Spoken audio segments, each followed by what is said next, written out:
찬송가 588장 찬양 드리시면서 9월 30일 새벽 예배를 하나님 앞에 드리도록 하겠습니다. 공중 나는 새를 보라 농사하지 않으며 곡식 모아 곡간 안에 들인 것이 없어도 세상 주관하는 주님 새를 먹여주시니 너의 먹을 것을 위해 근심할 건 무엇냐. 들의 백합화를 보라 길쌈 수고 안에도 솔로몬의 입은 옷도 입고만 못하였네. 아궁 속에 던질 풀도 귀히 입히시거든 사랑하는 자녀들을 입히시지 않으랴. 너희들은 세상에서 무엇 먹고 마시며 무슨 옷을 입고 살까 염려하지 말아라. 이는 이방 사람들이 간구하는 것이요 너희 하늘 아버지는 너의 쓸 것 아신다. 너는 먼저 주의 나라 그의 의를 구하면 하나님이 모든 것을 너희에게 주시리. 내일 일을 위하여서 아무 염려 말지니 내일 염려하지 말라. 오늘 고생 족하다. 사도신경으로 신앙 고백하시겠습니다. 전능하사 천지를 만드신 하나님 아버지를 내가 믿사오며 그의 외아들 우리 주 예수 그리스도를 믿사오니 이는 성령으로 잉태하사 동정녀 마리아에게 나시고 본디오 빌라도에게 고난을 받으사 십자가에 못 박혀 죽으시고 장사한 지 사흘 만에 죽은 자 가운데서 다시 살아나시며 하늘에 오르사 전능하신 하나님 우편에 앉아 계시다가 저리로서 산자와 죽은 자를 심판하러 오시리라. 성령을 믿사오며 거룩한 공예와 성도가 서로 교통하는 것과 죄를 사하여 주시는 것과 몸이 다시 사는 것과 영원히 사는 것을 믿사옵나이다. 아멘. 오늘 나눌 하나님의 말씀은 누가복음 19장인데요. 1절부터 10절까지를 봉독해 올리도록 하겠습니다. 예수께서 여리고로 들어가 지나가시더라. 삭개오라 이름하는 자가 있으니 세리장이요 또한 부자라. 그가 예수께서 어떠한 사람인가 하여 보고자 하되 키가 작고 사람이 많아 할 수 없어 앞으로 달려가서 보기 위하여 돌 무화과 나무에 올라가니 이는 예수께서 그리로 지나가시게 되밀어라. 예수께서 그곳에 이르사 쳐다보시고 이르시되 삭개오야 속히 내려오라. 내가 오늘 네 집에 유하여야 하겠다 하시니 급히 내려와 즐거워하며 영접하거늘 뭇 사람이 보고 수군거려 이르되 저가 죄인의 집에 유하러 들어갔도다 하더라. 삭개오가 서서 주께 여짜오되 주여 보시옵소서 내 소유의 절반을 가난한 자들에게 주겠사오며 만일 누구의 것을 속여 빼앗은 일이 있으면 내 갑절이나 갚겠나이다.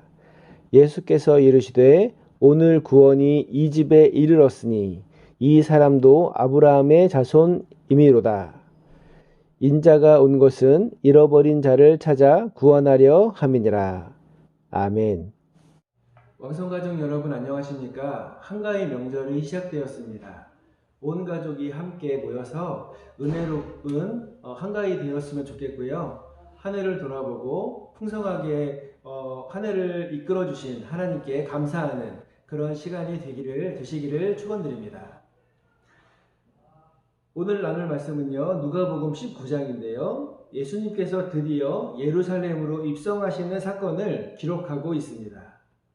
19장 앞부분에는요, 예수님께서 여리고라고 하는 곳으로 들어가시는데요. 이 여리고는 예루살렘으로 들어가는 입구로서 당시에 많은 사람들이 갈릴리에서 예루살렘으로 오고 갈 때 쓰던 관문이었습니다. 그래서 아마도 이곳은요, 항상 여행자들과 또 많은 사람들로 북적였을 것입니다. 오늘 말씀에는요, 이 지역의 세리들을 관할하고 있는 삭개오라고 하는 세리장에 대한 에피소드를 기록하고 있는데요. 이 이야기는 16장에 말씀드렸듯이 불의한 청지기 비유와 연결되는 사건이라고 하겠습니다. 세리장이라고 하면요, 당시의 사회적, 경제적 지위가 어느 정도 있는 사람임에도 사람들로부터 죄인을 취급받는 삭개오로서는 당시의 죄인이라고 하는 사람들의 친구가 되어주신 예수님께서 많은 사람들의 지지를 받으시고 점점 예루살렘으로 또 이 여리고로 오시고 있다는 소식을 듣고는 그분을 만나고 싶은 마음이 크게 일어났던 것 같습니다. 하지만 그에게는요, 예수님께 나아가지 못하는 단점이 하나 있었는데 그것은 바로 키가 작다는 것이었습니다.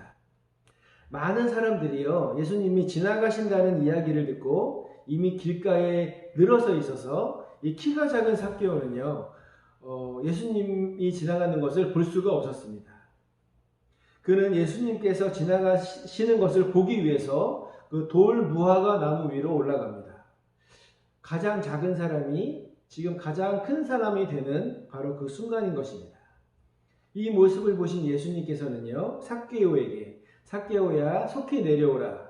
오늘 내가 너희 집에 유하여야 하겠다. 라고 이렇게 말씀하십니다. 이에 너무 기쁜 삭개오는요, 예수님을 자신의 집에 모시고 아주 극진하게 대접합니다. 이 과정에서요, 예수님께서는 삭개오에게 16장과 같이 불의한 제물로 친구를 사귀라는 부탁을 하지 않으셨을까라는 생각을 합니다. 삭개오는요, 예수님을 만나고 변화되어 다짐합니다. 누가복음 19장 8절을 제가 읽어드릴게요. 삭개오가 서서 주께 여짜오되 주여 보시옵소서, 내 소유의 절반을 가난한 자들에게 주겠사오며 만일 누구의 것을 속여 빼앗은 일이 있으면 내 갑절이나 갚겠나이다. 이 삭개오의 집에서 예수님께서는요, 마태복음의 그 달란트 비유와 비슷한 그 비유를 하시는데 우리에게는요, 열 문화 비유로 알려져 있는 이 비유입니다.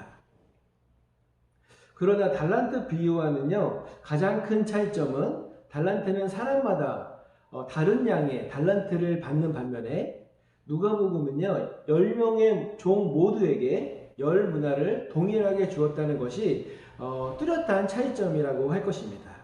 이것은요, 마태복음은 각 사람의 능력과 재능, 사회적 권력 등 모든 것들이 다 다르다는 것을 인정한 반면에 누가복음은요, 재능은 하나님 앞에 많고 적음이 없이 동일하고 공평한 것임을 드러내는 아주 좋은 예라 하겠습니다. 이 비유는요, 당시에 있었던 실제 사건을 배경으로 한 것이라는 주장이 많은데요, 당시에 많은 사람들이 이러한 사건을 통해서 이 비유를 아주 쉽게 이해할 수 있었을 것입니다. 당시 이스라엘은요, 헤롯 대제가 죽고 그 아들 아켈라오가 자신의 왕권을 허락해달라고 로마 황제에게 허락을 받기 위해 로마로 간 사건이 있는데 당시 유대인들은요, 유력한 사람들이 아켈라오의 왕 되는 것을 원하지 않아서 거부하는 탄원서를 로마 황제에게 올렸다고 합니다. 그래서 결국 아켈라오는요, 제한된 권력만을 부여받고 다른 왕처럼 절대적인 권력을 누리지는 못한 이 사건을 이용해서 비유로 예수님의 죽으심과 부활 그리고 재림을 설명하고 계신 것입니다. 이것은요, 예수님을 따르는 많은 무리들이 예수님께서 예루살렘에 가시면 그 옛날 다윗이 이루었던 부강한 나라를 이루어 주실 거라는 기대를 가지고 로마와 싸워서 이스라엘을 독립하고 새로운 하나님의 나라를 건설할 것이라는 그런 잘못된 기대를 바로 잡으시려는 예수님의 가르침으로 해석되어야 할 것입니다. 누가복음 19장 11절을 제가 읽어드릴게요. 그들이 이 말씀을 듣고 있을 때에 비유를 더하여 말씀하시니 이는 자기가 예루살렘에 가까이 오셨고 그들은 하나님의 나라가 당장에 나타날 줄로 생각함이더라. 네, 이 비유에서는요, 누가복음의 다른 비유에서는 찾을 수 없는 심판에 대한 내용을 볼 수 있는데요.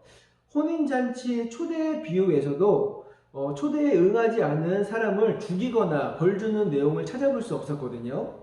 그러나 이 열무나 비유에서는요, 왕 되는 것을 좋아하지 않는 사람들을 죽이라고 하는 내용이 나오는 것으로 끝이 납니다. 누가복음 19장 27절인데요. 그리고 내가 왕됨을 원하지 아니하였던 저 원수들을 이리로 끌어다가 내 앞에서 죽이라 하였느니라. 네, 이것은요, 예수님께서 예루살렘에 입성하시기 전에 마음이 얼마나 비장한가를 읽을 수 있는 비유라고 생각합니다. 받은 열 문화를 수건에 싸두고 그대로 드린 종은 그 열 문화를 빼앗기만 했지 죽이지는 않았거든요. 근데 주인의 왕됨을 반대했던 사람들은요, 죽임을 당한 것으로 보아서 예수님의 심판은 예수님을 반대하고 죽음으로 내몬 당시의 종교 지도자들과 왕족들에게 주어지는 것임을 알 수가 있는 것입니다. 예수님께서는요, 예루살렘 입성 전 마지막으로 삭개오를 통하여서 주의 일꾼으로 삼으시려고 예수님께서 예루살렘으로 입성하시는 것이 반란을 일으키려 함이 아니라 우리 죄를 위하여 죽으시고 부활하시기 위함임을 알려주는 것으로 마감하고 있습니다. 예수님께서는요, 지금까지 지속적으로 자신의 죽음과 부활을 알려주셨지만 제자들과 또 따르는 무리들은요, 그것을 전혀 이해하지 못했다는 반증이 되기도 하는 것입니다. 사랑하는 왕석교회 성도 여러분, 오늘 이 시간에 나를 위해 십자가를 지신 예수 그리스도를 기억하고 나를 구원해 주신 그 큰 사랑에 다시 한번 감사드리며 또 삭개오처럼 우리의 시간과 물질과 헌신을 주님 앞에 드리는 길을 다짐하는 그런 귀한 시간이 되시기를 주님의 이름으로 축원드립니다. 한가위 명절 건강하게 잘 보내시고요. 건강한 모습으로 주일날 다시 뵙도록 하겠습니다. 감사합니다. 기도하겠습니다. 사랑이 많으신 하나님 아버지, 은혜를 감사드립니다. 온 가족이 모처럼 모이는 한가위 이 새벽을 하나님께 드리는 예배로 시작하게 하시니 또한 감사드립니다. 오늘 만나는 친족들을 섬기고 예수 그리스도를 전하는 귀한 시간이 되도록 인도하여 주시옵소서. 혹시 예수님을 믿지 않아서 음식 앞에 절해야 하는 우리 주일학교 학생들이 있다면 주님 기억하여 주시옵시고 부모님을 위하여 기도하는 그런 귀한 시간 되게 하여 주시옵소서. 이 시간 외롭고 쓸쓸하게 지내야 하는 우리 지체들을 기억하여 주시옵시고 우리 모두가 주변을 돌아보는 그런 귀한 시간 되게 하여 주시옵소서. 예수님의 이름으로 기도드립니다. 아멘. 주기도문 하시고 중보기도 나누도록 하겠습니다. 하늘에 계신 우리 아버지여, 이름이 거룩히 여김을 받으시오며 나라에 임하옵시며 뜻이 하늘에서 이룬 것 같이 땅에서도 이루어지이다. 오늘날 우리에게 일용할 양식을 주옵시고 우리가 우리에게 죄지은 죄를 사하여 준 것 같이 우리의 죄를 사하여 주옵시고 우리를 시험에 들게 하지 마옵시고 다만 악에서 구하옵소서. 대개의 나라와 건세와 영광이 아버지께 영원히 있사옵나이다. 아멘. 중보기도 하겠습니다. 먼저 말씀을 통해 주신 은혜에 대해서 감사하는 기도를 드렸으면 좋겠습니다. 그 예수님의 구원에 감사하시고 주님께 우리의 정성과 헌신을 다짐하는 시간이 되었으면 좋겠습니다. 두 번째로 교회를 위해서 기도했으면 좋겠습니다. 담임 목사님의 영육간의 강건함을 위해서 기도해 주시고요. 교회의 부흥을 위해서 그리고 표와 2023 비전을 위해서 기도해 주시기 바랍니다. 세 번째로 코로나가 속히 지나가게 해달라는 기도를 드렸으면 좋겠습니다. 치료제도 속히 개발되어서 교회마다 예배가 다시 부활하는 그런 귀한 시간 되게 해달라고 기도했으면 좋겠습니다. 경제적으로 힘들어하시는 성도들이 있습니다. 주님 속히 회복시켜달라고 기도 부탁드리겠습니다. 몸이 아픈 지체들이 주변에 많이 있습니다. 우리 왕성교회 다니는 모든 성도들이 치유의 하나님을 체험하는 그런 귀한 시간 되게 해달라고 기도 부탁드리겠습니다. 마지막으로 개인 기도 제목을 놓고 기도하겠습니다. 주변에 혹시 소외받고 또 쓸쓸히 보내시는 분은 없는지 돌아보는 그런 귀한 한가위 되시기를 주님의 이름으로 축원드립니다. 다 함께 기도하시겠습니다.